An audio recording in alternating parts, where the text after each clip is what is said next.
கண்டிப்பாக குருன்னாவே எல்லாருக்கும் நன்மைகளை மட்டும்தான் அவர் கொடுப்பார். அதில் எந்த ஒரு மாற்றமும் இல்லை. இயல்பில் ரிஷபத்தை பொறுத்தளவில் 8க்கும் 11க்கும் அதிபதி குரு. இப்போ இந்த அதிசாரம் அவங்களுக்கு என்ன மாதிரி அமைப்புகள் இருக்குது அப்படின்னா, நம்ம இப்போ இவங்ககிட்ட அவங்க ஜாக்கிரதையாக இருக்கணும்னா ரிஷப ராசி எந்த ராசிக்கிட்ட ஜாக்கிரதையாக இருக்கணும்? ரிஷபத்தை பொறுத்தளவில் இந்த காலகட்டங்கள்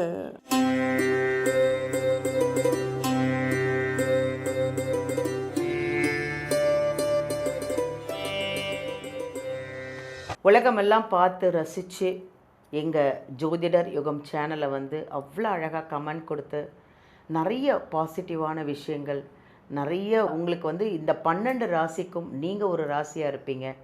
அதனால் எங்கள் ராசிக்கு கரெக்டாக சொல்கிறாங்க, நல்ல பரிகாரம் சொல்கிறாங்க அப்படின்னு உங்களுடைய கமெண்ட் எல்லாம் பார்த்து நாங்கள் இன்னும் நிறைய விஷயங்களை உங்களுக்காக எடுத்துகிட்டு வந்துட்ருக்கோம்.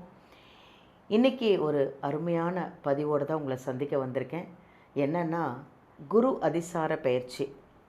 இந்த குரு அதிசார பயிற்சியில் இந்த 12 ராசிக்கும் 12 ராசியில் எத்தனை பேருக்கு நல்லது, எத்தனை பேருக்கு கெட்டது வரப்போகுது, பாசிட்டிவ் யாராக இருக்குது, நெகட்டிவ் யாராக இருக்குது அப்படின்னா ஒன்றும் இல்லைங்க. நெகட்டிவ்னு பயந்துடாதீங்க.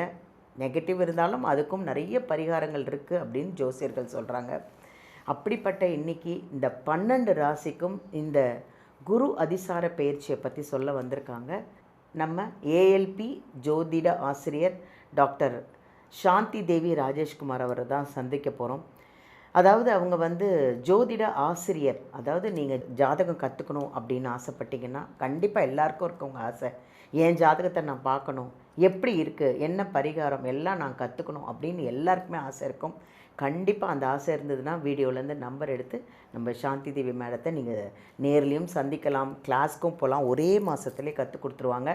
வாங்க எல்லாருமே கற்றுக்கோங்க. இது பெரிய விஷயமே கிடையாது. உங்கள் ஜாதகத்தை, உங்கள் ஃபேமிலி ஜாதகத்தையும் நீங்கள் பார்த்துக்கலாம். ஸோ இப்போ இன்றைக்கி வந்து குரு அதிசார பயிற்சியோட 12 ராசிக்கும் பாசிட்டிவ் நெகட்டிவ் எப்படி இருக்குன்றதை உங்கள்கிட்ட கேட்டு தெரிஞ்சுக்கலாம். வாங்க அவங்களையும் சந்திப்போம்.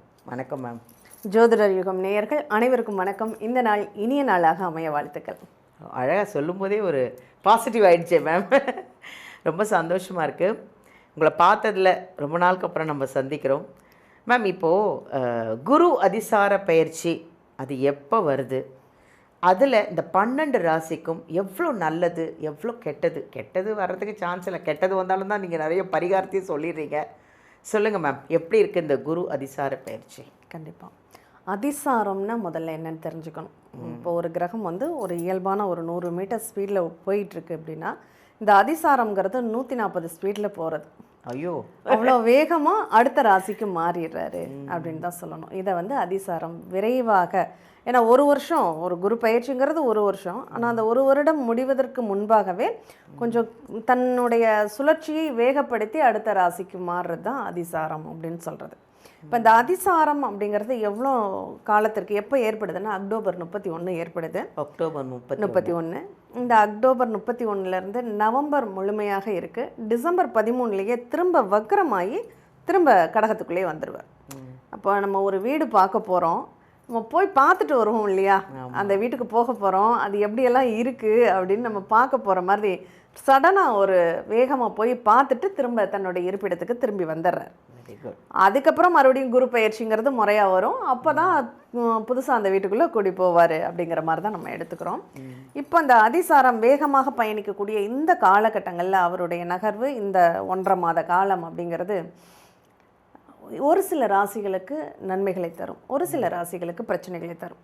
சரி, உலகத்தில் இது என்ன மாதிரியான பாதிப்புகளை தரப்போகுதுன்னா, சடனாக ஒரு தங்கம் விலையில் ஒரு ஏற்ற இறக்கங்கள், ஏன்னா நம்ம அதிகமாக எதிர்பார்க்கக்கூடியது தங்கம், கோல்டில் ஒரு ஏற்ற இறக்கத்தை கொடுக்கும் அப்படின்னு சொல்லலாம். கண்டிப்பாக ஒரு ஸ்டேபிள் இருக்காது அப்படின்னு சொல்லலாம். இப்போ அதே மாதிரி இந்த குருனாவே ஆலயங்களில் குருமார்கள் சொல்லி கொடுக்குறவங்க, வேத விற்பனர்கள், இந்த மாதிரி அவங்களுடைய ஆக்டிவிட்டீஸில் சில மாற்றங்கள் அப்படிங்கிறது ஏற்படும். அது நல்ல பாசிட்டிவான ஒரு மாற்றமாகவே இருக்கும். ஏன்னா காலபுருஷனுக்கு 5வது வீட்டுக்கு குரு மாறுறார். அதனால் ஒரு நல்ல நன்மைகளை தரக்கூடிய ஒரு மாற்றமாக இருக்குது அப்படின்னு சொல்லலாம். அழகாக, அதாவது மக்களுக்கு புரிகிற பயந்துட்டு இருப்பாங்கல்ல, பாசிட்டிவ் நெகட்டிவ்னு. நெகட்டிவே இல்லையாங்க, எல்லாருக்குமே பாசிட்டிவாக நல்லா இருக்குது அப்படின்னு சொல்கிறாங்க. ஸோ இப்போ இந்த 12 ராசியும் பார்க்கலாம். அடுத்தது ரிஷப ராசி. இந்த ரிஷப ராசிக்கு எப்படி இருக்குது இந்த குரு அதிசார பயிற்சியில்? எவ்வளோ பாசிட்டிவ் எவ்வளோ நெகட்டிவ் இருக்குது மேம், சொல்லுங்கள். கண்டிப்பாக குருனாவே எல்லாருக்கும் நன்மைகளை மட்டும்தான் அவர் கொடுப்பார். அதில் எந்த ஒரு மாற்றமும் இல்லை. இயல்பில் ரொம்ப ரொம்ப சுபத்துவமான ஒரு கிரகம் என்னென்னா அது குரு பகவான் தான். ஆனால் அந்த நல்ல விஷயத்தை நான் எந்த அளவுக்கு எடுத்துக்கிறேன், எனக்கு எந்த அளவுக்கு அது சப்போர்ட் பண்ணும் அப்படிங்கிறத வச்சு தான் அவருடைய தன்மையை தீர்மானம் பண்ணுறது. இந்த ரிஷபத்தை பொறுத்தளவில் அவங்க வந்து குரு நல்லவர்னு சொல்ல மாட்டாங்க. அவர் ஏதாவது கைட் பண்ணார்னா அது அவங்களுக்கு நெகட்டிவாக மாறிடும். அதனாலேயே இந்த குருன்னாவே அவங்க கொஞ்சம் தள்ளி நிற்கிறது தான் அப்படிங்கிறது அவங்களுக்கு ரிஷபத்துக்கு பொறுத்தளவில். ஆனால் இவர் சொல்லக்கூடிய விஷயம், இப்போ நீங்கள் இன்றைக்கி சொல்கிறீங்க அந்த விஷயம் எனக்கு நெகட்டிவாக தெரியுது, ஆனால் ஃபைனல் ரிசல்ட் எனக்கு பாசிட்டிவாக நடக்கும். ஏன்னா ரிஷபத்தை பொறுத்தளவில் 8க்கும் 11க்கும் அதிபதி குரு. 8ங்கிறது ஒரு நெகட்டிவ் தன்மை, 11ங்கிறது அதில் லாபத்தை, எதிர்பாராத திடீர் லாபத்தை தரக்கூடிய ஒரு விஷயம். இப்போ ஒரு ஃபங்க்ஷனுக்கு போகணும், நண்பர்களோடு சேர்ந்து போகணும் ஆசைப்படுவார். ஆனால் இங்கே அம்மாவோ அப்பாவோ குருவாக இருந்து அதை தடை பண்ணுவாங்க, இல்லைப்பா இப்போ போகாதப்பா அப்படின்னு சொல்லி. அவருக்கு கஷ்டமாக இருக்கும் இல்லையா, நண்பனுடைய ஃபங்க்ஷனுக்கு போக வேண்டாம்னு சொல்லிட்டாங்க, எல்லாருமே ஜாலியாக இருப்பாங்க, எல்லோரும் வந்திருப்பாங்களே அப்படின்னு சொல்லி. ஆனால் அங்கே நடந்திருக்கக்கூடிய நிகழ்வு, அங்கே ஏதாவது ஒரு விபத்து ஏற்பட்டு ஃப்ரெண்டுகளுக்குள்ள பிரச்சனைகள் வந்திருக்கும்.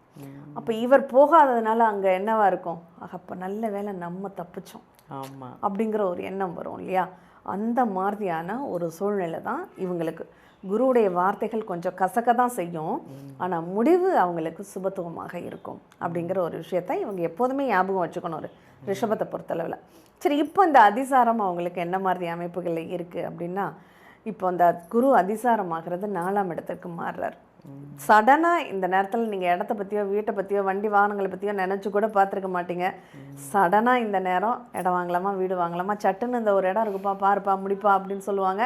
அது உங்களுக்கு பிடிச்சி போய்டும், உடனே முடிச்சுடுவீங்க.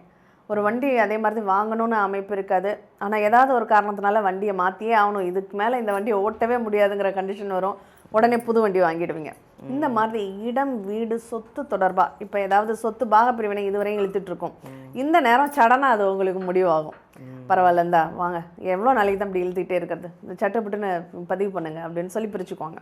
இந்த மாதிரி சில நல்ல விஷயங்களை அந்த சுகம் சார்ந்த, இதுவரையும் நான் வந்து கம்ஃபர்ட் சூனில் இல்லை அப்படின்னாலும் இப்போ நான் ரொம்ப ஃப்ரீயாக சுகமாக இருக்கக்கூடிய ஒரு வாய்ப்புகளை இந்த நேரம் கொடுக்கும் அப்படின்னு சொல்லலாம். அதுவும் இல்லாமல் இந்த குரு அதிசாரம் அப்படிங்கிறது இங்கே 4ஆம் இடத்திற்கு போயிருக்கிறதுனால ஒரு சில காரணங்களால் கூட்டு தொழில்கள் செய்யணுங்கிற வாய்ப்புகள் திடீர்னு அவங்களுக்கு உருவாகும் அப்படின்னு சொல்லலாம். இந்த குருவுடைய தன்மையை அவங்க புரிஞ்சு நடந்துக்கிட்டாவே போதும், அது அவங்களுக்கு ரொம்ப பாசிட்டிவாகவே வேலை செய்யும். ஏன்னா யோசிக்கும்போது இல்லையே இவர் சொல்கிறது நமக்கு மனசுக்கு பிடிச்ச மாதிரி இல்லையே அப்படின்னு தோணும், ஆனால் அதில் தான் அவங்களுக்கு முயற்சிகள் முன்னேற்றங்களும் லாபங்களும் அதில் தான் கிடைக்கும் அப்படின்னு சொல்லலாம். இப்போ இந்த நேரம் குழந்தைகள் சார்ந்த நிகழ்வுகளில் மட்டும் ஒரு விரைய செலவு ஒன்று அப்படி இருக்குது, அதை மட்டும் கொஞ்சம் கவனித்து பார்த்துக்கணும். அப்பா இருக்காருன்னா அப்பாவினுடைய ஆரோக்கியத்தில் கொஞ்சம் அடிக்கடி தொந்தரவுகள் வரதுக்கான வாய்ப்புகள் இருக்குது, அதை கொஞ்சம் ரொம்ப கவனம் எடுத்து அப்பாவுக்கு வேணுங்கிறத பார்த்து பண்ணிக்கணும். இதெல்லாம் அவங்க ஃபாலோ பண்ணக்கூடிய ஒரு விஷயம். பதவி உயர்வுக்காக இந்த நேரத்தில் எதுவும் முயற்சி பண்ணாதீங்க, பதவி உயர்வு அவ்வளோ ஸ்டேபிளாக இருக்காது. நம்ம இப்போ இவங்ககிட்ட அவங்க ஜாக்கிரதையாக இருக்கணும்னா ரிஷப ராசி எந்த ராசிக்கிட்ட ஜாக்கிரதையாக இருக்கணும்? ரிஷபத்தை பொறுத்தளவில் இந்த காலகட்டங்கள் அப்பாங்கிற உறவுகிட்ட தான் கொஞ்சம் கவனமாக இருக்கணும். ஏன்னா இந்த நேரம் அவருக்கு தான் நல்லா இல்லை, அதனால் அப்பா மேலே என்ன தான் பற்றுதல் பாசங்கள் இருந்தாலும் அப்பாவுடைய ஹெல்த்தில் கொஞ்சம் கவனமாக இருங்க. அப்பாவுடைய தன்மைகள் அவர் ஏதாவது ஐடியா கொடுக்குறாருன்னா இப்போ எக்ஸிக்யூட் பண்ணாதீங்க. ஏன்னா இந்த நேரம் அவர் நம்ம நல்லதுக்கு தான் சொல்கிறாரு, ஆனால் அவர் கண் பார்வையில் அது நல்லதுக்குன்னு நினைப்பார். ஆனால் அது பையனுடைய இதில் இப்போ ஒரு வீடே பார்க்குறாங்கன்னு வச்சுக்கோங்களேன், இந்த வீடு சூப்பராக இருக்குப்பா இதை வாங்கிடுப்பான்னு அப்பா சொன்னார்னா அதை கொஞ்சம் யோசிச்சு அதில் லீகல் இதெல்லாம் செக் பண்ணிவிட்டு வாங்கிக்கோங்க. ஏன்னா அதில் ஏதாவது ஒரு வில்லங்கம் இருக்கும், அது அப்பாவுக்கு தெரியாது, அவருடைய பார்வையில் அது நல்லதாக தெரியும், ஆனால் அது நமக்கு கொஞ்சம் பிரச்சனைகளை தரக்கூடியதாக மாறும்.